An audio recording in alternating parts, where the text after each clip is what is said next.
Well, good evening, everyone. Good morning or good afternoon or wherever you are. This is another episode of the Mariners Talk, this time with my partner in crime, J Trident Podcast.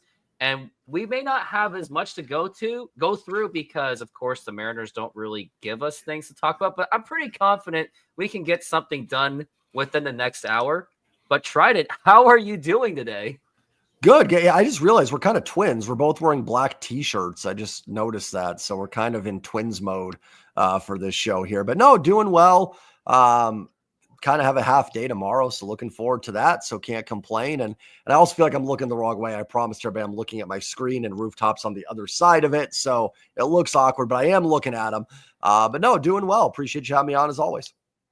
Always, and not to worry about about your head where it's pointed. Like, let's be honest. I think most of our audience that is watching this or listening, they're just gonna listen to it while they're working out, doing their homework, doing work or driving.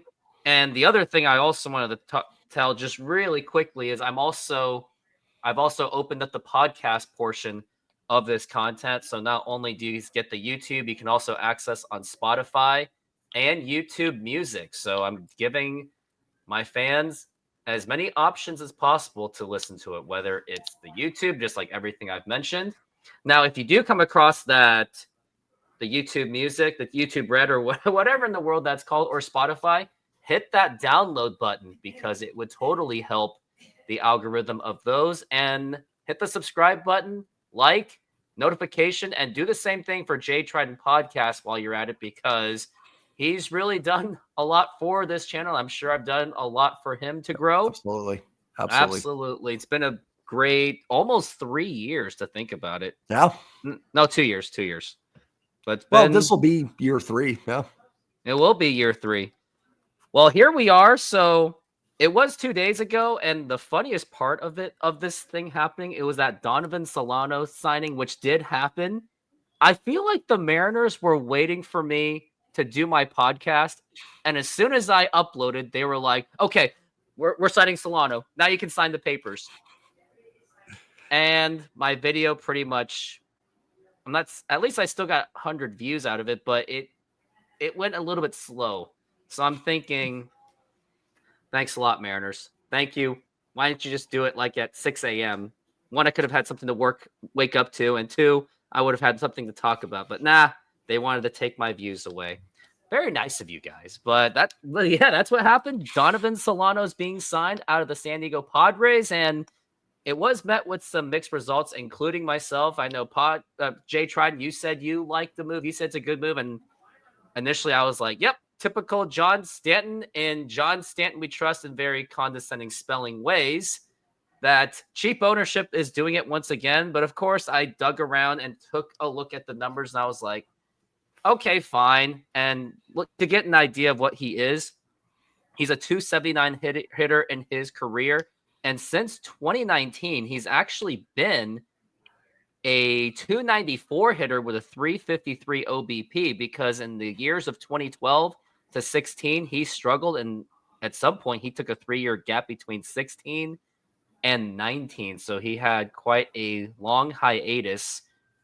I would look it up and see what happened, but we're doing a show right now. Last year, he played for San Diego. Now, he's not a home run guy, but honestly, I don't care. I don't think we need home run guys. We just need someone that can put the ball in play. He did 286 out of 343 OBP and struck out 65 times with 22 walks. So is he going to be the one that moves the needle and gets everyone to say, World Series, here we go? No, of course not. He may not even play every day, but at least he's someone that could add depth, but I would still expect the Mariners to do more. Yeah, 100%. And, my take was kind of like, it's fine.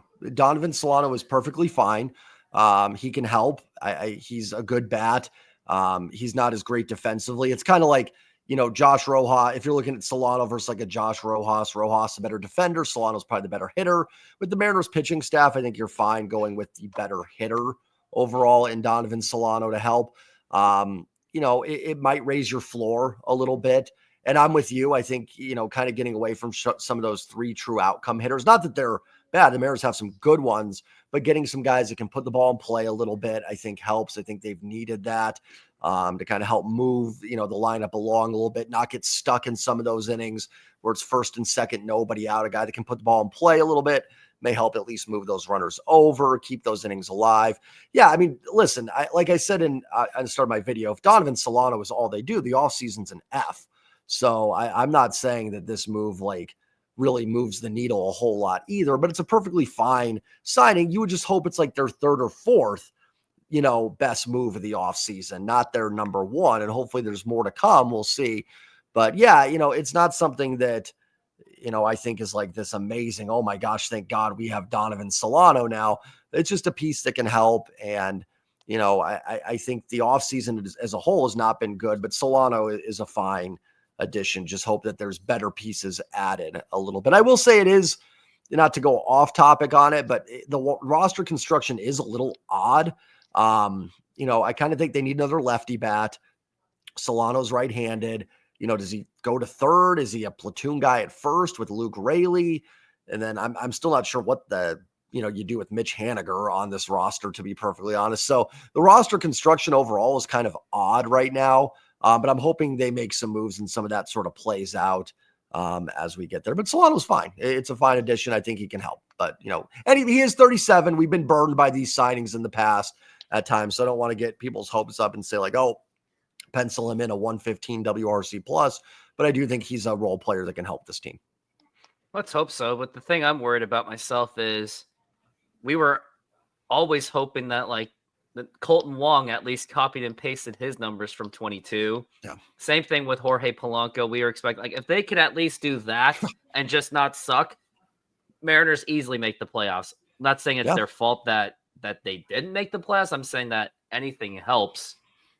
But for Solano, my biggest fear is what if age just happens to get to him at that 37 just hits him and he does absolutely nothing. That's what I'm worried about.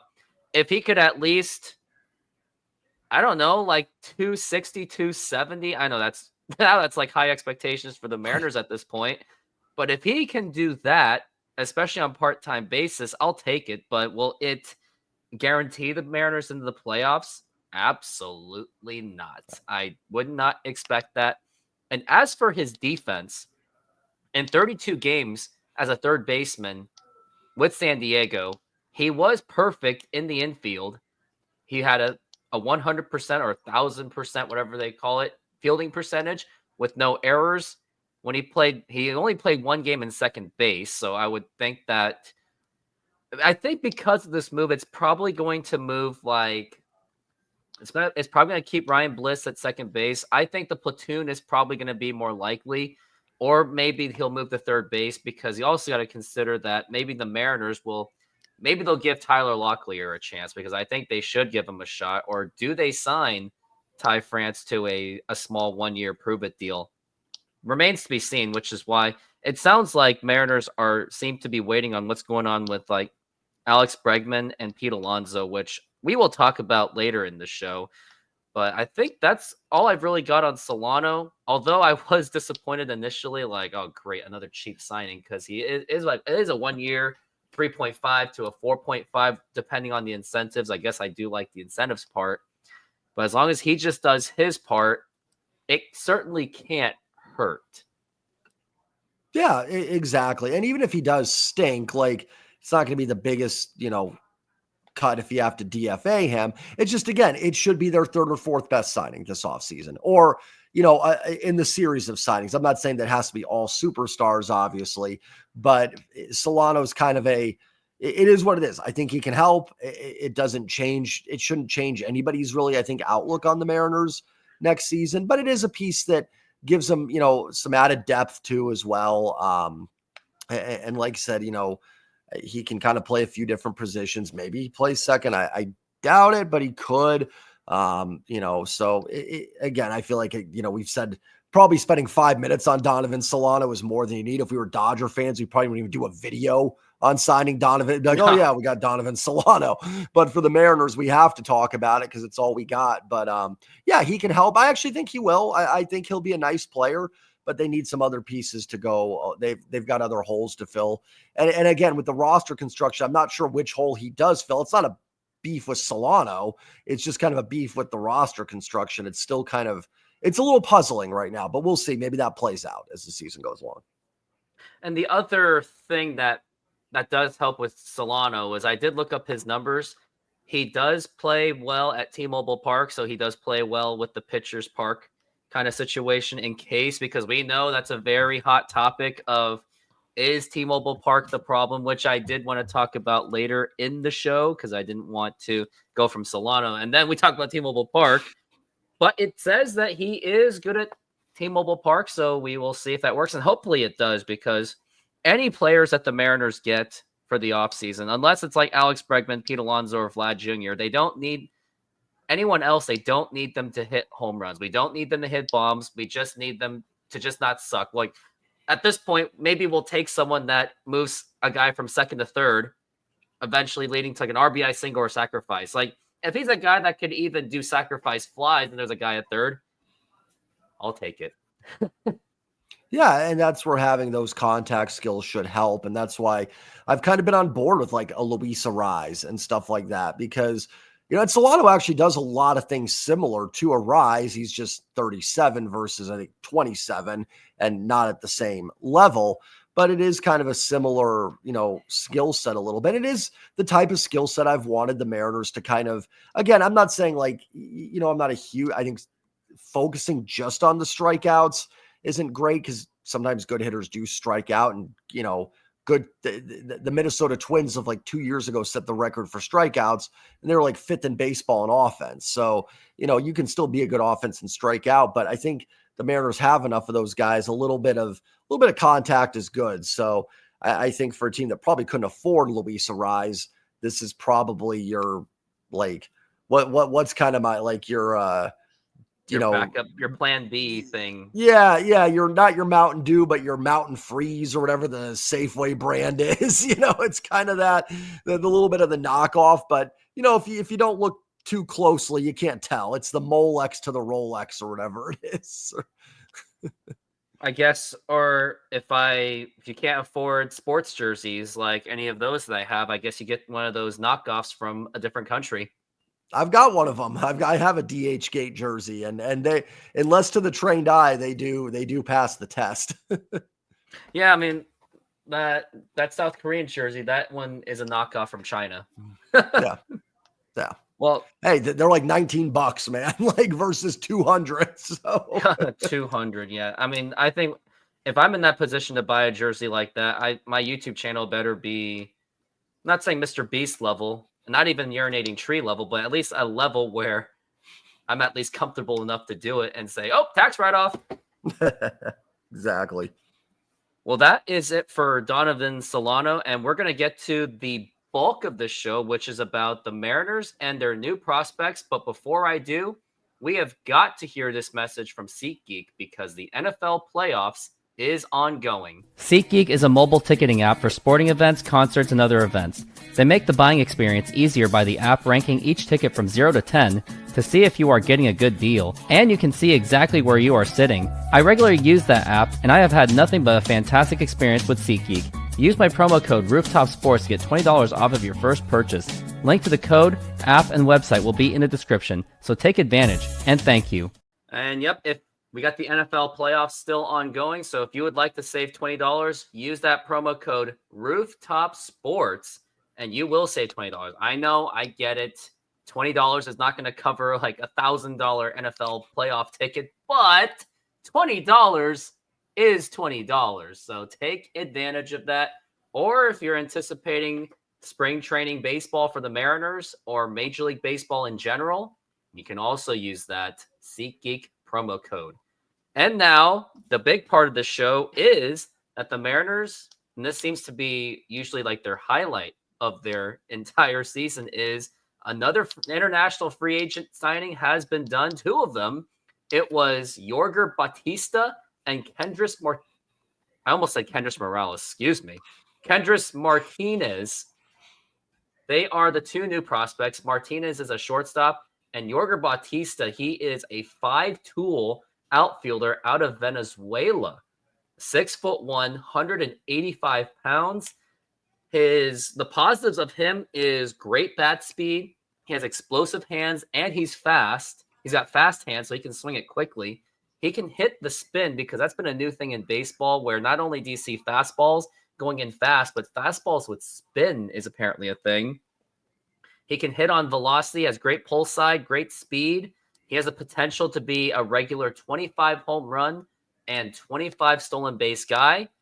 But of course, his needs of improvement is, will he be able to adapt to minor league fast pitching level, which I guess you would expect that from anyone that just turned 17, now has to adapt to, not saying Major League Baseball level, but even just minor league baseball level. And I would imagine that he's going to start in this. It's always how they do it. He's going to start at the Dominican Republic, the DSL. I mean, I don't think there's any reason you never start these players like at ASL. You never want to rush these guys, especially for someone that, can't even order a drink in the United States. So that's where it's expected where he's going to start. And I know that you don't necessarily talk about prospects that much, but I would think that for signings like this and knowing what the Mariners do, especially on building their farm system, you would think that maybe knowing that they've signed top prospects, maybe they can use this to leverage on any prospect that they have right now that they can trade for any of those big ticket players that we'll be talking about later in the show. Yeah, exactly. And it's also just wild to me that guys 17 years old now, they're born in 2009, 2008. It's just insane that these guys are now, coming along. I feel like 2008 was just a couple years ago, but yeah, listen, one thing this team has done very well is player development. Doesn't mean they haven't missed on some. Everybody does. And, we've obviously seen what they've done with the rotation and guys like Cal, Julio, and some others. We know how good the farm system is right now. Cole Young, Colt Emerson, Montez, Celestine, Arroyo. I like Morales a lot as kind of the next pitcher to come up. And then they're going to have the number 3 pick in the draft as well this year. And then you add these two, what sounds like just very promising, 5-tool prospects coming up is just, it's a great thing for the Mariners. It really is. And a team that doesn't spend as much money or as maybe as much money as we'd like, or is more active in some of those names, these could be the next superstars of the Seattle Mariners. And, there could be a Ken Griffey Jr. in there, or, an Alex Rodriguez in there or something like that. So it's very exciting. I do think the future is very bright for this team. Obviously not every prospect hits or physically hits, and literally hits is, a good prospect. So there's always that gamble, but no, you can't be upset about this. This is the one thing I think all Mariners fans can agree on. Anytime you can, sign young talent like this, it's a tremendous opportunity for the players and the organization. And knowing that they have all those assets, sure, they don't have the payroll that they want to spend, but they sure have the capital where not only could they use those to get any of those big name players, but also they can make up for it in the future. Because I understand, people may have say, well, Mariners gave up Jason Varitek and Derek Lowe for Heathcliff Slocum. They gave up Jose Cruz Jr. They gave up Shin-Soo Choo and Asdrubal Cabrera for a part-time designated hitter in Eduardo Perez. I get it. We all get it. We know there's a dark past in Mariners trading prospects, but here's the thing. None of them had a backup plan. Woody Woodward didn't really have much of a backup plan. Pat Gillick just didn't do anything with the farm system, didn't even care about it. I mean, he was a great GM, though. I mean, don't get me wrong. And Bill Bavasi, he nuked that farm system in the future. But at least the credit you got to give Gary DePoto and Hollander and the Mariners organization is they do have solid connections with the Dominican Republic, and they do have done a really good job getting talent from those countries like Central America, even parts of North America and South America, especially someone from Venezuela and Dominican Republic itself. There's always opportunities going to be for the Mariners as long as they can keep this going. And I did want to talk about Martinez really quickly. So Kendrys Martinez, he's a shortstop. In reading this article, it is from MLB.com. Martinez is a much more hit over power at this stage of his development, boasting a flatter bat path and an up the middle approach. That said, his left handed swing is one of the cleaner ones in the class with a short stroke to the ball and quickness in his hands. He is known to be a solid defender and middle infielder. There's optimism that Martinez remains there as he acclimates to pro ball. So looks like, not saying he's like going to be anything. I mean, I'm not nothing guaranteed that he's going to be a superstar, but maybe he could be maybe an upgrade over JP Crawford, because when we were watching JP Crawford early, he had the potential to be that regular hit over power kind of guy. Great defense. He does have a good defense. It's just sad to see his bat fall apart. So there are, and that's what the Mariners do. They are adding a really large amount of depth to the shortstop. Now we have Cole Young, Colt Emerson, Felnin Celestine, and now Kendrys Martinez. Now the downside of Celestine is he has suffered injuries for 2 seasons in a row, so it's really sad to see that. But if the Mariners do have that depth, and again, I know I said it, I would say use it to the advantage of leveraging for any stars that the Mariners can get, like the likes of Vladimir Guerrero Jr. And again, if we feel that we're losing prospects, we got the draft, we got international free agent signings, so it's not like it's going to be the end of the world. And it seems that you would think that this future could be brighter for the Mariners, but the thing is, what can they do now in order to salvage what they have right now? Is the best starting rotation in all of baseball, the core of Julio Rodriguez and Cal Raleigh. And what about even solid bullpen pitchers? I would definitely hate this to be wasted. So bottom line of talking about these prospects is gives us something to look forward to. And what the Mariners can possibly do is use any of those prospects to make a trade. And a plan that I was thinking of, so I've been Googling about DSL, the Dominican Republic, and that's actually one of my goals in life, is to actually watch a DSL baseball game, to watch these prospects. So I was thinking about that, and maybe that's something you can do. And I did Google it. They say the admissions is free, but of course I have to do a lot of research. But if I end up going to a game to watch these kind of guys, it'd be fun to see what to look forward to, because we can only tolerate so much Mariners baseball, because there's no guarantee that they're a good team this season. And if they suck this season, at least, I don't know, go on vacation, go to Dominican Republic, go to Texas to watch the Double-A team, drive up to Everett to check out some small town baseball. Yeah, absolutely. It's one thing, for people that, and I don't follow the minor leagues a lot. I should, but I just don't have time to. The Mariners take up enough of my time and then watch more, lower level baseball. But, it can be a great time to go to those ballparks and enjoy it. And then you get those connections with the players as they come up. If you're someone that goes to Modesto or Everett and watches the game, then you see those guys graduate to Seattle. It has to be a huge, huge thrill to be able to do that. So I think it's definitely, and baseball is so unique, right? Like that, other sports don't have, the minor league systems that baseball does.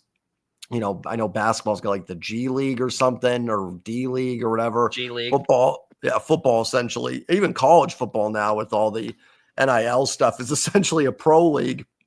And I'm not trying to start anything discussion about that, but baseball is just very unique in that way that, even a small town, you can go to, I don't know, but you could probably go somewhere in Indiana, a small little town. There might be a minor league baseball team that plays there that you could go to the games or something. So it's a really, really cool aspect of baseball that, just not a lot of, hardly any sport to my knowledge, unless I'm missing one, has. Not really much. Like the G League really does. The NFL, yeah, college, but college has become a whole different monster. It's almost bigger than the NFL. Yeah. And I guess there's soccer where you can watch many different things too. So that's why baseball should be a still appreciated thing, because they do a really good job connecting with the entire world, and especially like the United States. Major League Baseball does a really good job connecting with Central America, South America to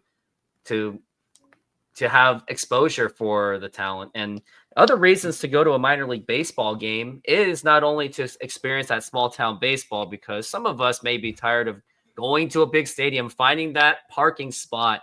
It's expensive. There's not much. It's not as intimate. But when you go to a minor league baseball game, you're right up there in the players' faces. You can hear the umpires screaming. You can hear that beautiful crack of the bat. One time I even saw Jared Kelenic chuck his bat for striking out when I was in Tacoma. And I thought it was funny. Now it's funny looking back on it, but I was like, okay, we have a hothead on this team.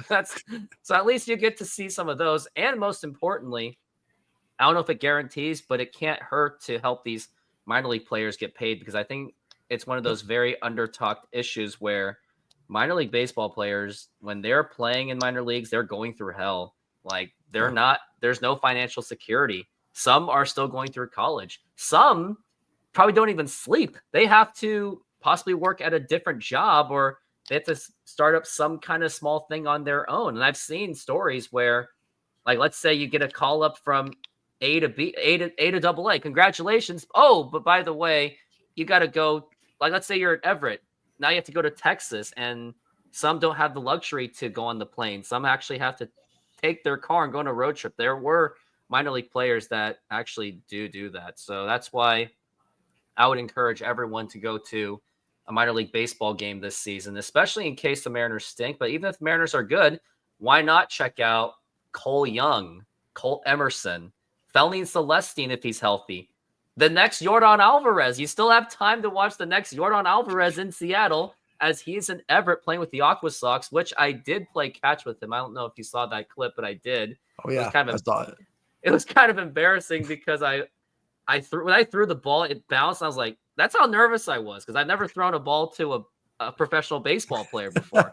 Maybe if I do it next, now that I got it out of my systems, now I can throw it casually. So everyone should go to a game and even go to spring training ball too. Yeah, I'm definitely going to be at some spring training games this year for sure, and looking forward to that. It's funny, I live in Arizona, and last spring training game I went to was 5-6 years ago. Everyone always goes, oh, you must go to all the games. I'm like, it's one of those things that when you're there, you don't do it as much. It's like everybody I know that lives in Anaheim, like, oh, you're right by Disneyland. They're like, oh, yeah, that's right. That is over there. So I think it just becomes like I don't appreciate it as much out here, but I will be definitely at some spring training games this season. So just going to enjoy baseball. That's all we can do. That's another idea we can do is we could go to the DSL game someday. Not saying we have to do it this season, but down the road, like, there's many reasons to do it. You get to go on a family vacation to go to the most beautiful beaches, and you get to watch some baseball in really nice weather. That's a good point. That is a nice little 2-for-1 deal. I can sell that one easier at home. So I like that. Well, that's my long-term goal, is to make a YouTube video of myself going all the way to the Dominican Republic just to watch these new prospects of the future and be something to look forward to. But as of now, no, because #don't quit your day job. Amen to that. Well, now we can go into the next issues. Now that part is over, the prospect signing. Alex Bregman, Pete Alonso, Vladimir Guerrero Jr. Now, I know I've been bringing up these names like as if I'm kicking a dead horse. I think I've brought up these names more than any of our content creator communities. Maybe Marine Layer said it. I don't know if Mojo has said it, but I think I'm the one that's like, we got to get Alex Bregman. Let's do it. Everyone else is like, you're crazy. It's not going to happen. But here's why maybe it can happen. So Alex Bregman, he recently said, and it was somewhere on Twitter, and I think it was more of Scott Boras saying it than Alex Bregman, but Alex Bregman says that he's not settling for anything less than a long-term contract, which we've seen this cycle before. We saw Cody Bellinger. He couldn't get necessarily a contract that he wanted, so which is why he settled for a 1-year contract with the Chicago Cubs for 2023, and there was some sayings that maybe the Mariners should have gotten Cody Bellinger on a 1-year deal. Imagine they could have had Cody Bellinger and Teoscar Hernandez and Julio Rodriguez at center field. What could have been? But right now, Mariners maybe they can. Like maybe another month goes by and Bregman is still not signed, and maybe I just jinxed it. Maybe just watch tomorrow. It's going to happen, and my video is going to age like milk again, which some of our people have said it in my show. They're like, yep, this aged like fine milk because your video came out, and the next news it Right does, when it happened. it writes right when it happens. But I would think that maybe Dipoto and John Stanton, maybe they can negotiate with Pete Alonso, like, hey, it's not working out, but how about like not like a very short-term contract, but maybe like a contract where you can opt out yourself and give you a chance to help at least the Mariners win something within the next 2 years. Like the Giants did that with Blake Snell, and then he got an opt-out clause out of it and got a huge one with the Dodgers. And maybe the Mariners can do the same exact thing. And another reason why I would like to see the Mariners get Bregman is it'd be really cool to remake the rivalry between the Mariners and the Astros, and a chance to be that other fan favorite that my friend Steve brought up on Monday, where we already have the Julios, we already have Cal Raleigh, George Kirby, Logan Gilbert, but how about a guy like Alex Bregman to be the next possible fan favorite? Like, remember Kyle Seager, third baseman, was also a fan favorite. He was very beloved by the Mariners, and I don't think any fan blamed him for the way that he left Seattle. Like, he felt the bridge was burned. I couldn't blame him for that. But I would say, why not try something like that? And I know my ideas just seem crazy. It may not happen because John Stanton just won't do it. He just won't open up his checkbooks just by a tiny little bit. But boy, do I wish I had his budgeting skills. Yeah, right. Exactly. Yeah. Bregman would be kind of cool. And also, the ex-Astro, it would be really cool to see, like, how cool would it be in like September? The Mariners are playing a big game in Houston and Bregman puts one in the Crawford boxes and the Mariners win, something like that would be, I'm not going to lie, that would be pretty cool. Cause it feels like the Astros have tormented us. And they've been the better team. So I'm not trying to hate or anything, but they have tormented us for years. So something like that would be pretty cool. But yeah, I mean, obviously the longer these things go, the more chance the Mariners will have, because, and Bregman can say, like you said, that might be a Scott Boras comment too. And he can say that all he wants, but obviously you got to take what it's there. If no one's offering you that huge deal, these guys aren't going to sit out or anything like that. So Alonso's probably more likely. I think he's more likely to take that sort of Bellinger, Snell, Chapman type deal with a team. And if that's the case, I'd certainly be interested. I'm not a huge fan of Pete Alonso long-term. I think there's going to be some pretty big decline in his game, but one year, 2 years, then fine, go for it. It's a clear upgrade at first base for you, and you can make it work. Bregman, I think, will age a little bit better, and he's a much better defender. He doesn't rely as much on power, even though he has some. So I'd certainly be, if I had to pick one I think we talked about this last time too. If I had to pick one for a long-term deal, I'd certainly prefer Bregman. Again, though, and I'm not saying not to talk about it, obviously, because they're still out there. We should. I just don't see it happening. I would say Bregman 5% chance, Alonso maybe 15, and that might even be generous. I don't see it happening. It's hard. And listen, with the budget the Mariners have, again, maybe 1-2 year deal, it does make it a little bit more intriguing. Same thing with a Vlad Jr. You mentioned him in a trade. I think he's owed $28 million this year. Maybe if you can get Vlad, then you can trade Castillo and that frees it up where, hey, we've only added $8 million. Same thing with Alonso or Bregman. Maybe there's something you can work out. Obviously, I'm not saying trade Castillo for Guerrero. I don't think that would work. You'd have to throw prospects, and Bregman and Alonso were free agents. So something where you can open the doors for a trade there. I don't know. It's frustrating. You have to have so many moving parts for these deals, but I'd say Alonso's the more likely, but both are unlikely but that's what I would be at. Yeah, and I think Bregman and Alonso would be easier to get. And the more pressing need is going to be, in my opinion, third base, because third base has a gigantic hole. It's been a hole since Eugenio Suarez got traded, since he got traded away, which still tragic feelings about that. But for first base, they have Luke Raley, which I think can work. And then assuming that maybe now that you have what's his name, it is Donovan Solano, they can just platoon, which I'm okay with because Luke Raley is unfortunately a platoon player. As great as he is, as much as he's a hustler, he's a blue collar type guy. He just struggles against lefties. So I think maybe first base can be set. And I really shouldn't say that because they're not Pete Alonso. But if you're trying to prioritize the need, it's definitely third base, because third base is absolutely one of the more critical positions. And there have been years where Mariners have been plagued with, at least for the most part, they've had solid third basemen in the past. David Bell, Mike Blowers, Adrian Beltre, Kyle Seager. But then there's years where Mariners had Russ Davis, Ryan Healy, a first baseman playing third base. That's right. I remember that. I forgot. 2019. Seager was hurt. Seager was hurt, in fairness. He was hurt. He was hurt. But when we saw Ryan Healy play, it was painful. Like, he couldn't catch a bloop, like a pop-up. That's how bad he really was. So, unfortunately, and good thing those are behind us. But I just don't think that. I think we can all agree that going into opening day with Dylan Moore as a full-time third baseman would just be absolutely insane.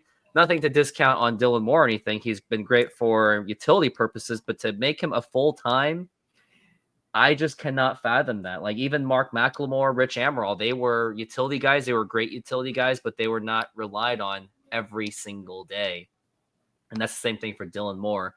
Can't use him like every day for a fixed position, because if you just make him a third baseman, then what are you going to do with the other positions? And you also got to account to injuries. Like, what if those happen? Then someone's got to take over. Like, Dylan Moore's got to take over for those kind of positions. Now, as for Vlad Jr., there's been rumors that maybe the Mets are going to go for him. And there's another report saying that they're not interested in the trade. And then there was like another alleged report where the Blue Jays reportedly want a package that exceeds the value the Padres got for Juan Soto, which doesn't surprise me because the Blue Jays are in a complete disarray, which, yeah, does not surprise me that they are trying to they're just trying to make sure that they can rebuild in case they lose the likes of Bo Bichette and Vlad Guerrero. But I also wanted to see what that trade package was that they exactly got. It was 5 players, and I think they were 5 prospects. Let me see where their rankings were for the Padres. I know they got Michael King, right, who is a pretty solid starting pitcher. I think that was the Soto deal. So many trades happened. I forget who was in. Michael King was 13-9 with a 2.95, so they got a nice haul on that. The other guy is just looks like he went to Chicago eventually. Randy Vasquez he contributed. He's a starter also, so I guess they got a few starters. But looks like if that's what all San Diego got was some like pitching type kind of prospect guys, then I would think that for Vlad Jr., I think it's going to cost. I think bare minimum is going to cost at least 2 of those top 10s. Like, they're probably going to ask like, well, we want Laz Montez or we want Cole Young, who's already ready because Bichette's probably going to be gone, or they're going to ask for like Colt Emerson. So I think those are going to be the players they ask for. But again, I'm okay with that because if it gets the Mariners to the World Series and win a World Series, I don't think anyone's going to care that they got rid of those big prospects. I wouldn't. Like, they won a World Series. They won a World Series. And knowing the Mariners farm system, which is one of the best in baseball, they can make up for it. Like, I think after winning a World Series, or at least making a huge playoff run, I think no one's going to like really lose sleep over it. Now, of course, the big thing that they have to do is they have to be able to see if they can negotiate a big contract with Scott Boras. But of course, Mariners hardly touch the Scott Boras clients unless his name is Jared Washburn and Robinson Cano. Those were the Scott Boras clients. Is Vlad Jr. a Scott Boras client? He's got to be. Like, let me see if he is. Vlad Jr. agent. It's got to be Scott Boras. Like, I would be surprised if it's not Scott Boras. but it hasn't really there's nothing said if he is. Or actually, wait, let me see if it is. I don't think he is. Oh no, Alonso is. Barry Praver is the guy. Okay. So maybe Yeah, I it's don't not know. a Scott Boras client, but I mean, still, you still got to give him a big contract. But Yeah, maybe, yeah. No, the point still stands. And that's where it's tough with Vlad Jr. because, like, yeah, I would trade. I'd be willing to trade a fairly hefty price for Vlad Jr. He is a free agent at the end of the year. Now, that works twofold, right? Because, like, you know, it stinks that he's a free agent at the end of the year, but it should drive the price down a little bit because he's going to be a free agent at the end of the year. So I do think like Cole Young would have to be in that trade. I think they'd want someone they can put on their roster next year to show their fans like this is what we got back. And if you've noticed too with these trades, more and more teams aren't wanting like these prospects that are 5-6 years away. They want guys that can contribute ASAP with the third wild card. You know, it makes sense. There's more teams in contention. The Blue Jays, in fact, would probably want some package where they could be like, hey, we're still competing. Cole Young is going to be our everyday shortstop or second, whatever, you know, depending on what they do with Bichette.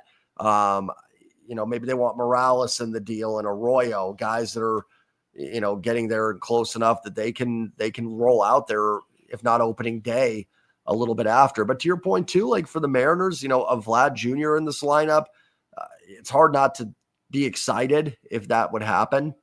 I think, and that just his personality fits in perfectly with this team, 100%. So, you know, we'll see. But like you said, there's just so much.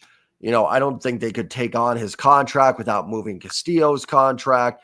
And then it's like, and then you want to work out a long-term deal, and that's just something this team has struggled with. And then they still have to get, you know, they've got Kirby, Logan, Cal, all this stuff going on. So it's really, it's oddly not a mess, and it's oddly a mess with the team. You know what I mean? It's like in some aspects it's not, but in some it is. And I like, how do you do that to free up the money? Unless, like you said, I think you said it at least, can you convince Stanton to be like, listen, it's Vlad Jr., so suck it up. We're adding this contract.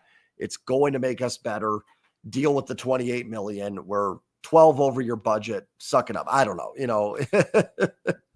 and the thing is, like, they can make up for it with jersey sales, more attendance, maybe a better TV contract, maybe more national attention.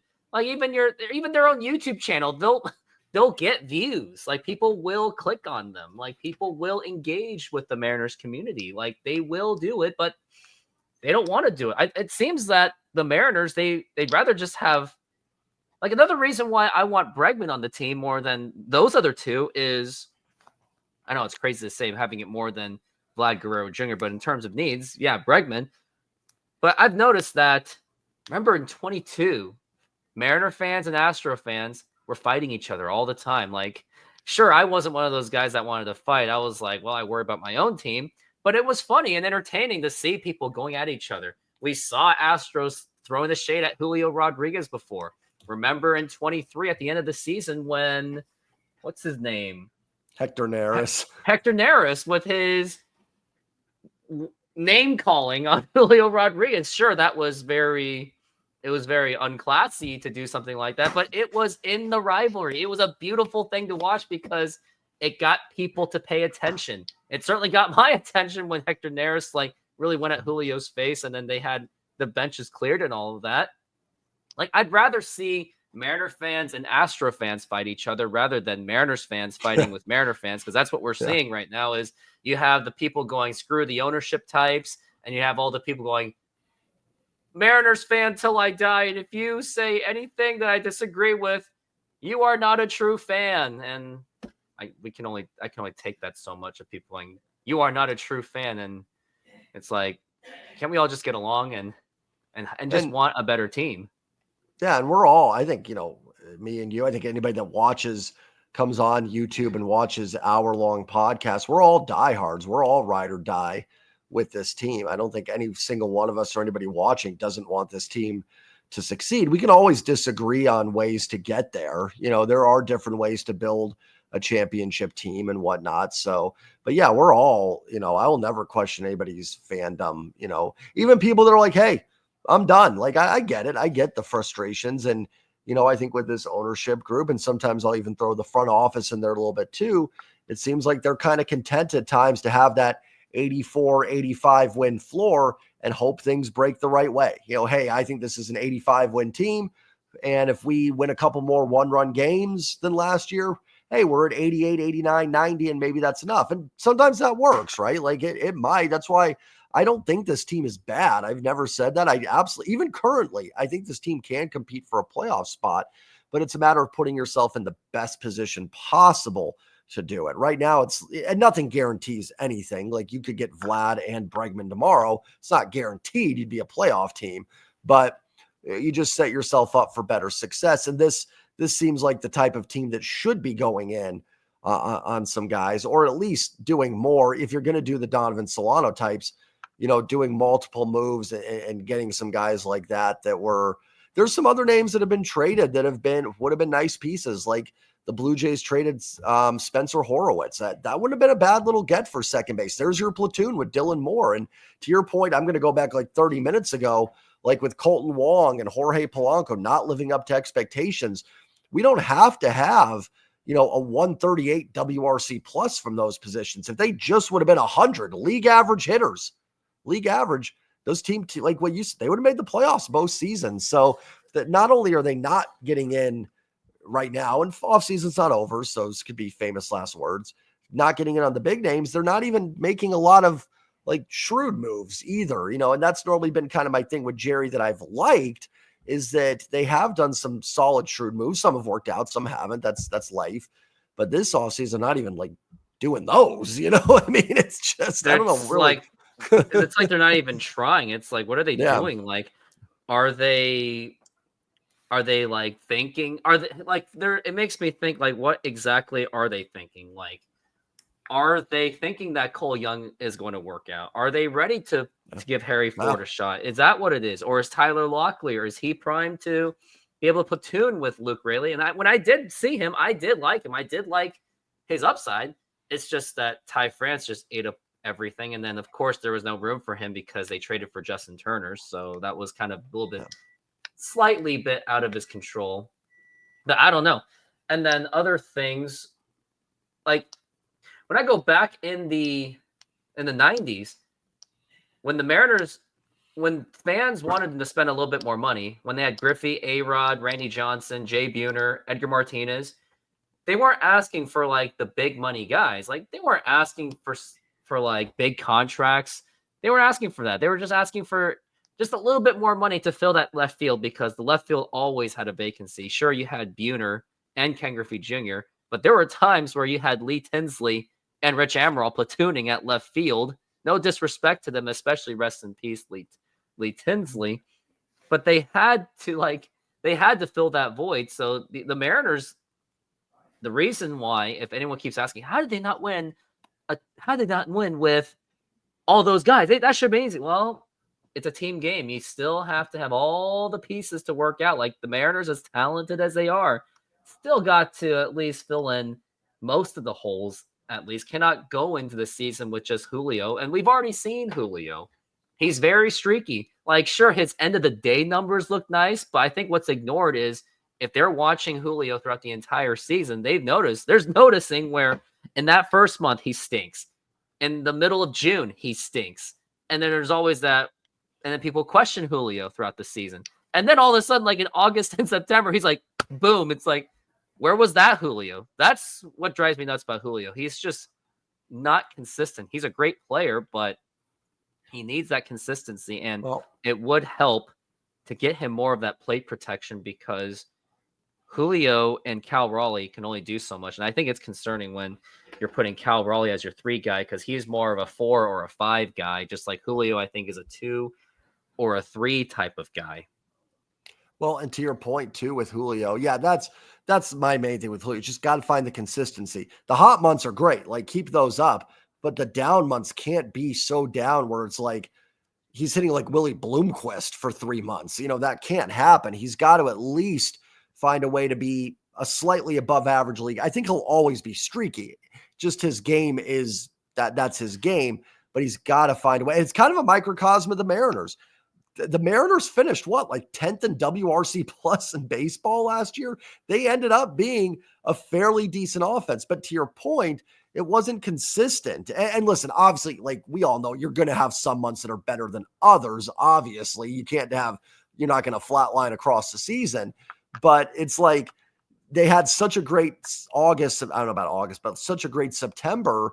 And it's like, okay, but they just need to find that consistency overall. And they just haven't done it. So it's kind of, and I think as Julio goes, kind of the Mariners go. I will say, like, I still do have hope that Julio has an MVP in him and that if he can just find that consistency. So there certainly is reason for optimism. I'm not crazy down on this team. I do think there is some hope. But also, like, and I talked about earlier, the roster construction is just kind of odd. Like, what do you do? Not you specifically, but like, what are they going to do with Mitch Haniger? Well, I'm doing this, I'm doing that. And I do think that Mitch Haniger can come back to his 2021 form, like I said last year. I remember last year I said the every 3-year rule. Hey, it worked for one day. It did. I don't even know what, I mean, I guess you could say, like, listen, I think he should he had like a 9 WRC plus versus lefties last year. That should improve. But like, and I guess if Robles stinks, you can put Haniger and right. I don't know what he does on the roster. I don't mean that. I love Mitch Haniger. I'm not trying to I feel like every video I'm bashing the guy. Love Mitch Haniger, and he had every right to pick up that option. He should have picked it up. I would have too. But I just don't. An idiot not to. Yeah, exactly. I just don't know what you do. And like Mitch Garver, I can find ways. He's your backup catcher. And then he did hit lefties very well last season. Also, I think this team needs a lefty bat. Like, I'm not saying I would turn down Bregman, Alonso, or Guerrero Jr. Guerrero. Yeah, because they're righties. But I wouldn't mind like a Willie Castro from Minnesota. Another reason I would have liked Horowitz. I think he's a lefty as well. So maybe some guys like that. Castro would be interesting if the Twins end up moving on from him. And I think he could platoon with Solano or something like that. So, and just trying to think more realistically for what the Mariners might do. But yeah, I feel like another lefty bat is kind of needed. Again, the roster it's odd. I don't like if I were to start up an MLB The Show dynasty tomorrow with the Mariners current roster, I have no clue how I would manage the roster. I don't know what my lineup would even look like. I know what my pitching would be, not trying to sound like I'm some genius that would know this stuff, but I don't even know what my lineup would really look like. I guess Cal, Rayleigh, I'd probably go Demo, Crawford, not to hijack this with some rant here, I apologize, but Demo, Crawford, Solano, Randy, Julio, Robles, and DH would, I guess, be Mitch Garver. And then my bench is Haniger, I was about to say Caballero, Rivas, Bliss, and Canzone. And I mean, Canzone's almost a DH. You almost got 3 DHs on the roster. Canzone. But he'd be on the roster. I mean, he's a left-handed bat. You'd have him on there. I don't know who else. I mean, Locklear maybe. I don't know. It's just weird. It's kind of weird. It is really weird. And thanks for bringing up Canzone. And before we get into the I've always forget. Oh, by the way, sorry. Last thing I say, you know who I keep forgetting about is Austin Shenton. Not that I'm super pumped about it, but keep forgetting he's there too. But he's another righty, so I don't know where he fits into the mix either. Anyway, sorry, but yeah, go ahead. But yeah, Canzone. Before we get into my next final rant is Canzone. If I remember, he had when he hits a home run, it's the most beautiful home run swing I've seen other than Ken Griffey Jr. And I know that's a huge, bold statement. But the problem is, it's only when the bat connects. Mm-hmm. Other times, he's just striking out. So either he has the most beautiful home run kind of swing, at least for today, but he also has the ugliest looking strikeouts. When he strikes out, it's like, why? Why did you even swing? Why even swing at that? Yeah, no, there's some at bats you're just, he's 2 strikes in. You're just there's no hope here at all. But I mean, and who knows? Maybe he takes a step forward. Maybe Haniger bounces back. But even with that, I still don't really know what the roster construction. I don't know how you play all these guys, to be honest. So, I mean, and again, there's going to be another move somewhere. I'd be blown away if there's not. I'm sure they've been trying desperately for someone to take Mitch Haniger. They've probably been willing to attach a decent prospect just to get that off the books. I think the White Sox were your best bet for that. Like here's again, for anybody that's going to yell at me for this, I'm just throwing out names. I'm not as good with the prospects. Like here's Michael Arroyo. Just eat Mitch Haniger's contract for us. You're the White Sox. Like fine, we'll eat it for 1 year and take a stud prospect for you. No problem. Like works for us. And then Haniger can DH for us and he's gone next season. So I don't know. Yeah, we'll have to see. But until then, it's like, we just don't know. Yeah. We just don't know at all. But now I just want to address another thing. And also I have actually a weird trade proposal that my friend sent out to me. And I guess we'll talk about that in just a moment. But the T-Mobile thing. So I've noticed that over the last basically day one ever since Ken Griffey Jr. on his first at-bat at Safeco Field, now T-Mobile Park, hit a fly ball to left field. Dave Niehaus was hyping it up like it's a home. Nope. Ends up in the left field's glove. Ever since then, the whole T-Mobile Park has been allegedly a problem for the Mariners offense. There's been videos where even big YouTubers were saying, is T-Mobile Park the problem? And they were showing highlights of like Julio or like Mitch Haniger almost hitting a home run and it lands in the guy's glove. My thing is I know that the numbers may back it up where park factor is a thing, which I do think is a very geeky number. I think it's one of those unnecessary numbers where it just makes people overthink things. And that's why I don't like the whole numbers aspect. I like it where it guides me, but I don't think it should be the thing. Like, I don't pay attention to my batting average and ERA for my softball career-ish. But my thing is, T-Mobile should not be the main blame on why the Mariners offense has been struggling or why they haven't made the playoffs in the last 2 years, especially if Mariners offense do find themselves a way to make themselves at least a top 15 offense at end of season in some capacity. But I just don't like the excuses where they're saying, oh, T-Mobile Park's the problem. That's why we haven't made the playoffs in the last like 20 something years now. But here's the thing, like, there are players that have benefited from playing T-Mobile Park. Brett Boone, 2001. Mike Cameron, when he took over for Ken Griffey Jr. What about Ichiro? He loved everything about playing in Seattle. Edgar Martinez had his best season of his career in 2000 with 37 home runs and like 145 RBIs. Robinson Cano, Nelson Cruz. They all did very well at T-Mobile Park. And of course, we're all going to be like, maybe I'll just ask the question to you, J Trident, and you can debunk this for me. But but those are like superstar players. Some of them are like generational talent. You can't use that example. That's not fair. Yeah, I mean, guys like Raul Ibanez hit perfectly fine in this park. And now I'm forgetting the other names we mentioned. Unfortunately, Kyle Seager, he wasn't a superstar. He had no problem hitting here. Cal Raleigh, I don't know what his OPS is in Seattle, but, Julio has been a decent player. Yeah, I'm overall with you on that. Like, do I think T-Mobile is worse for hitters? Of course, it's a pitcher's ballpark. You're more likely going to hit better on the road than you are at home. But guess what? You're also going to pitch better at home than you are on the road. We've seen it. Like, the pitching on the road last year they had some iffy moments, right? Like, we saw some of these guys in Fenway Park get lit up a little bit, or in some of these more hitter friendly ballparks. I'm not saying this pitching stuff's amazing, but it exposed some of the warts, and then the offense wasn't good enough to just bomb away at those ballparks. So, I mean, you're going to run in, no matter what you do, you're going to run into issues. So that's why I don't really get the argument. Like, I understand it's not great for hitters. I do. And people go, oh, well, hitters won't sign here because of that.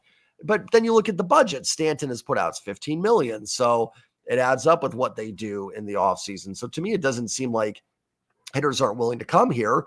It just, I mean, Mitch Garver got 2 years, $24 million. He came here, and Mitch Garver's not a superstar, but like, he came here. Adrian Beltre signed here when it was even more of a pitcher's park back then because the fences were even further back. Richie Sexton signed here, and again, I'm going way back, obviously, but Cano and Cruz signed here. So I think guys will come here if you give them the right deal and the right amount of money at the end of the day, especially if it's multi-year deals. I could maybe see on some 1-year deals, guys are a little shaky, but those are already the guys that are sort of mid-level free agents. Usually they're getting 1-year deals. That could hurt a Pete Alonso maybe, but like in terms of the performance of the team, okay, you move the fences in. Okay, well now, yeah, the hitting's a little better and the pitching's a little worse. So it's like you're right back to where you were, I would think. I don't see how it makes the team better, because I would guess that most of the road teams that come in hit worse in Seattle than they do at their home ballpark. And if they don't, then it's a small sample. Like, I'm sure some team has come here for 3 games and just raked, but that's baseball. It's weird like that. So yeah, I'm kind of with you. I certainly think it has an impact on players. It can impact them, but overall, I don't think it changes anything. I don't know what you can do like to make that in terms of moving the fences. I don't understand, like, not to you. Like I know the fences, or try to find ways to make the air thin if they can artificially do that. But the thing is, like, remember when Teoscar Hernandez, I remember when he was criticizing his time in Seattle, he was trying to, at first he was like, oh yeah, T-Mobile Park's kind of a problem. And then he finally came out and said, oh no, the team culture is kind of questionable. The organization kind of sucks. He didn't say that verbatim, but he was basically trying to be nice at first. And he goes, nah, culture's a problem there. And that's what they absolutely need to improve. Like, John Stan's got to put himself in the position where he's not allowing like people like Kevin Mather to say, I'm tired of paying someone's interpreter, and Julio's English is iffy, and Kyle Seager's overpaid, and I'm time manipulating Jared Kelnick's whatever, and he bet against himself. Like, we can't have people like that running the team. You got to have someone that wants to win and not run it like a business. Now, of course, you have to make money. It's a business. Yep. But of course, you also are in a business where you also have to win and take risks. But I'm going to close that part because I don't want to go too far, because I didn't say I promised my friend this, but he did want me to just throw it in there. He's in our fantasy hockey league and baseball league, who I kicked his butt in the semifinals, and he's a big fan of you. Okay, all right, I'm on the pressure now. Okay. Here's what he asked. Here is my trade idea between these teams. It involves the Chicago White Sox and the Seattle Mariners. I know this is like a very random trade idea, but you know what? If a fan wants to throw it in the mailbag, do it. Mariners trade away Cole Young, Harry Ford, Emerson Hancock, and Mitch Haniger. They are going to the Chicago White Sox.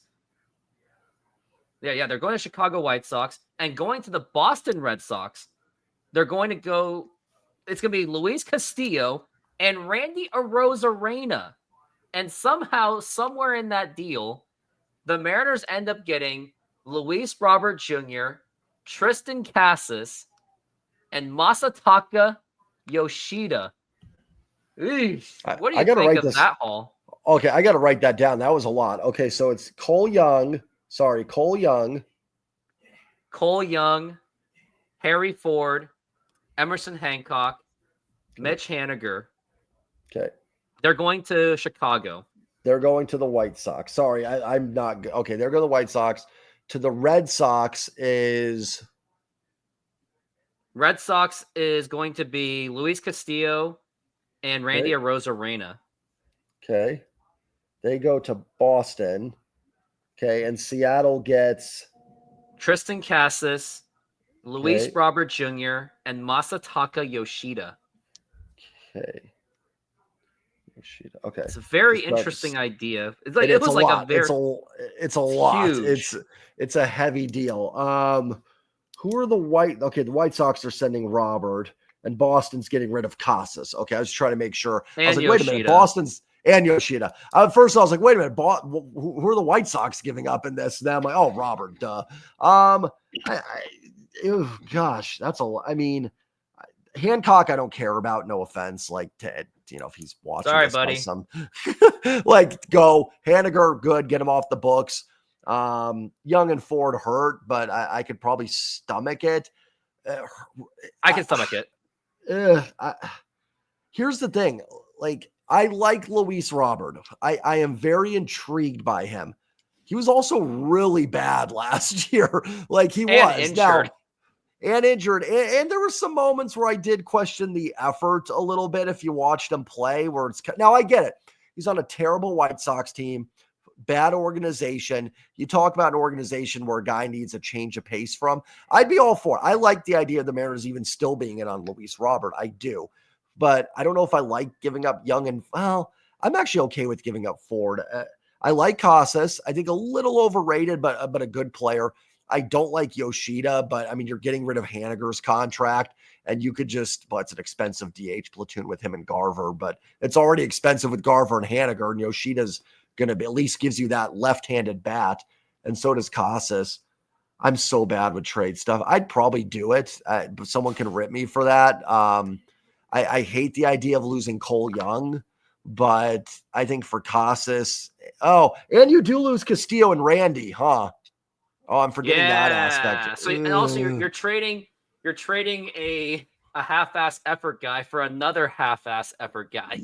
I mean, Randy was a lot more productive though, and I don't know if Randy's just kind of a loose guy. I think and again, like Robert has more upside than a Rosarena, but Randy was the better player last season. So, and then I mean, Castillo does free up the money, so does Haniger, but then you're taking on Yoshida's contract, which is a rough about one. $8 million, but then you're getting another $15 million, and you're saving money from a Rosarena too. So it's true. It's like it's a huge salary dump kind of a trade. It is. It's heavy. It's a lot, and it's like I like it. I like that it's making me think. I don't know, with losing those prospects and Castillo and Randy, because then Robert, let's say Robert goes to left, and then Casas is at first. You still have Rayleigh to platoon with Robles or something. Your DH would be like Yoshida and Garver. Garver's backup catcher. Your rotation that I will say this. I just said I don't care about Emerson Hancock, but with trading Castillo, your rotation now takes a pretty big bite as well, because you don't have that Emerson Hancock to just slide in. I would want to go out and get another starting pitcher with that somehow. I would like this more. Make Boston throw me Cutter Crawford. If Boston throws in Cutter Crawford, I might do that. I think it might be a yes, because you fill in that rotation spot. But there's some risk. I'm not convinced that Robert's going to be better than Randy next year. I'm not. In like theory, in yes, I would do it, but I do have some Robert concerns. And Casas, and Robert is making another $15 million, so you're actually gaining. So that's like you know what? And I think you're getting like $9 million in savings maybe out of this trade. Maybe that's just conservative figures. Yeah, you know what? I might say no to that trade. It's too much. It's too much. And it's for guys that I don't really like Yoshida. I do think he'd be better than what you have, but I'm not a big Yoshida guy. I like Casas, but again, he wasn't fully healthy last year. I like the idea of Robert. I really do. I think it would be kind of a fun deal, but I'd like to just do it with the White Sox one-on-one. I don't like losing all the Ford, Young, Castillo, Randy, and Hancock was kind of your safety net, even though I said I don't care about him 5 minutes ago. It is kind of a rotation. I love it. I love discussing this. Maybe if Boston throws in Cutter Crawford. Thank you. And I love the effort from him on the trade too. I respect it. So I think I'm going to say no. I think I'm going to say no to that trade. I was going to say yes, but I didn't realize how much Robert was going to cost. Right. And Mariners can find that number 5. Like maybe they can get like that Chris Young, Chris Flexen kind of signing, but that is still like you're trying to catch lightning on a bottle on that one. And then when you spend money there, you're almost back to just even on the payroll. Go ahead. It's all right. I mean, John Stanton's payroll. Now, if at least I think even with Nintendo's payroll, I think they'd be playing with at least 20 to 25 million, because at least they were cheap. But when at least they gave money for Sexton and Beltre, and remember they even gave money for Carlos Silva and Jeff Weaver and Jared Washburn. So they still spent money. They just spent money on bad players, but then when they were good, they're like, oh, nope, we can't do it. Sorry. Which Washburn actually ended up okay. If you look at I remember someone did an article on matching players' WAR output versus dollars. Jared Washburn actually earned his contract. He was actually 100% worth it. It's one of the more underrated Mariners signings because it kind of got ripped as this mid-rotation guy. He actually, by WAR, I think came out net even. So Jared Washburn, by that, was actually a good signing by the Mariners. What saved his final season, his time with Seattle, was 2009. That last season, he had a really good. He was 8-6 with a 2.64 ERA and a 3.7 WAR. He wasn't bad in 06 or 07 either. He wasn't great, but he wasn't garbage or anything. He was just kind of a mid-rotation to his defense, he just had a horrible team to work with. Yeah. I love how we got on Jared Washburn here. How did we get to Jared Washburn? We really did. Well, now we are going into the final part of the show, and this is just a business proposal that I have for Mariners owner John Stanton. So I understand that you want to make your money. You got to make all your profits. Sure, fine, whatever. But look at the window the Mariners have. The best starting rotation that this has ever seen. Lou Piniella would have literally murdered CB Bucknor in 2002 for that kind of starting rotation. And imagine if he had that kind of starting rotation in the 90s with Randy Johnson. Imagine, I know I'm getting a little bit off, but I just have to do it. You have Randy Johnson, Jamie Moyer, Jeff Fassero, and then just for fun, you just add in George Kirby and Logan Gilbert. Imagine that. But the point is, had the best starting rotation. You have Julio. You have arguably one of the best catchers, if more underrated catchers in baseball, because he almost never gets in the top 10 in catcher conversations. You have decent players in Randy Arozarena. You have a good bullpen if they're healthy. Best case scenario, this is probably one of the more complete teams that I've ever seen. 22, it felt like a very complete team. Back in the 90s, it wasn't a complete team. 2001 and onward, it was 2001, yes, was complete, but then 2002 and 3 was not complete because everyone got old and they needed another bat. And sadly, Guillen just wasn't Tigers Carlos Guillen. But the point is, with the window the Mariners have, John Stanton should be willing to take those profits that he has, spend the money on the likes of Alex Bregman, Pete Alonso, get both of them if you can. Do anything to fix up the bullpen in case Matt Brash is hurt again, because he's still not guaranteed for opening day. I think we've already mentioned that in a couple shows ago that he's going to come back maybe in June, which that makes me lose sleep. That's a little bit extreme. But spend a little bit of money, win the World Series if you can, and then once everyone gets old, and if you don't want to keep the core players, then fine. Blow it up again, start over, reload, whatever. And during those years, especially with the Mariners under the window won a World Series, fans can hold on to that for a few years. And while you're doing that, you can do stupid bobblehead nights like Mariners won the World Series bobblehead, 5-year anniversary, or Raul Ibanez Mariners Hall of Fame, or maybe throw Alex Rodriguez a bone and give him a Mariners Hall of Fame, which I do think he should get. And Felix Hernandez, if he gets Hall of Fame, you can throw a Mariners night for him, do a whole year thing of dedicating to him. So I think my business proposal is spend a little bit more money now, make the money you can, or lose a little bit of money. And then you can make it up by dumping payroll, build up on prospects, get a few extra dollars out of those Mariners promo nights, like the Golden Sombrero night, or I don't know, make a bobblehead night for us. Like Mariners Mojo, Couch GM, J Trident Podcast. Start doing something like that in the future. So that's my business proposal. Spend a little bit more money until you win the World Series. And unfortunately saying, then you can do whatever the hell you want. And I know I shouldn't be stooping to that level, but that's how desperate I am for a World Series.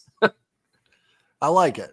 You know what? I'll take anything for the Mariners World Series within reason, obviously. But I'm all for anything that can. This fan base deserves it. They deserve to, see it deeper in the playoffs. Because I'll tell you, I mean, how electric T-Mobile was for Game 3 against the Astros. One playoff game in 21 years. And people were I remember the announcers on TBS saying it's like a college football atmosphere. Like you had people tailgating for the game. It was just, this town would erupt with the Mariners World Series. It's not this is a baseball town. I really think it is more than a football, but this is a fan base that is ready to erupt and embrace a winner. And we talk about Jerry and Justin, my God, if they won a World Series, those guys would be, they'd have their own banners outside forever. Like Jerry, they'll be immortalized. Guy that you would never hear a bad word about those guys. We do it with Seahawks fans. Like, it's hard for me to ever say a bad thing about Pete Carroll. I can't do it. Like, even in the times when John Schneider, it's hard for me to want to fire him. Like, I can't. It's like they brought me one of the greatest moments in team history, the greatest moment in Seahawks history. Seattle sports history. Guys. Yeah, in general. So how can I ask those guys to be fired? Like, look what they did. So, imagine if Jerry and Justin could do that. Even Stanton. Yeah, I mean, I think he'll still get booed because you'll have the people like me saying, oh, well, he only did it because he did the bare minimum and any monkey can do that kind of thing. Yeah, it'll be more like it wasn't him. Yeah. But you know what? Like, at least, I certainly, I'm with you. I don't think there'd be much to make me a Stanton fan, but if they won a World Series, I would at least give him some. I'd probably be so high off the excitement. I'd probably and thank you, John Stanton, too. So I'd be so. I'm still gonna be that butthole going. Oh, you'd be right. I'd be like, John Stanton, you just did your bare minimum, but it still doesn't change anything. You're still a garbage owner. I am that snaky of I'm the guy. No, I'd be right. I'm the guy who wants Mariner fans to boo Stanton when Ichiro was talking. Not when he's talking, but when Stanton is talking for the Hall of Fame day. Yeah. And I've had fans tell me, no, that's disrespectful. We cannot disrespect Ichiro. But my debunk was when Lou Piniella, during his Hall of Fame speech, Mariners Hall of Fame, when he brought up Alex Rodriguez as one of his favorite players to coach, fans erupted in boos. So what's the difference? And I think it's more valid to do it to John Stanton than it is when Lou Piniella brought up Alex Rodriguez's name, which, by the way, I found very disrespectful. But if it's like to Stanton, fire at will. Agreed. No, you'd be 100%. I mean, unless he's listen, if they don't, let's say they make no more offseason move and they just happen to win the World Series, then I would agree with you, obviously. Now, if they made the right moves and Stanton spent a little bit more and opened up the books, then I would be more willing to, say thank you. But I'd probably be on such a high from them winning that I probably would slip out somehow. I would just love to do it. I mean, I've been doing this now for, this will be year 3, and I haven't, even from my Seahawks games, I haven't gotten to talk about a playoff game. I mean, I did when the Mariners played the Astros, but my 19 subscribers, so it would be fun. So we'll see. That's where I was at. The last time the Mariners made the playoffs, the day Cal Raleigh hit his home run, I had less than 10 subscribers. And the last time the Mariners played a game, I had around maybe 50? Mm-hmm. And I was constructing all of my videos that grew. I was making the Yordan Alvarez video where the Mariners butterfly effect video. That was under construction. And that Mariners timeline video I made that really started everything in some ways. So last time Mariners made the playoffs, I was a practically a day one YouTuber, and I had no idea what I was doing. And since then, same. I've had the privilege to learn so many things of how to say things, what to do, what not to say, how to edit, how to make a stupid thumbnail, what microphone to use, and when to use this one sometimes, even though it has distorting problems when I scream, because when I scream, the mic sounds like it's going to explode. But I think that's going to do it. I think that's all I've got to say. We talked about Solano. We talked about the prospects. We talked about Bregman, Alonso, and Vlad. We talked about T-Mobile excuses and my business proposal to John Stanton. And even we got a fans trade proposal. And I'm probably going to ask him to give me a new one. Yeah, that's it. That was fun. Yeah, and that's it. And Mr. Trident, thank you for being here once again. And we'll keep doing this. Thanks for having me. And hopefully by the time of the next show, maybe we can say Mariners signed Alex Bregman and Pete Alonso, or at least one of them.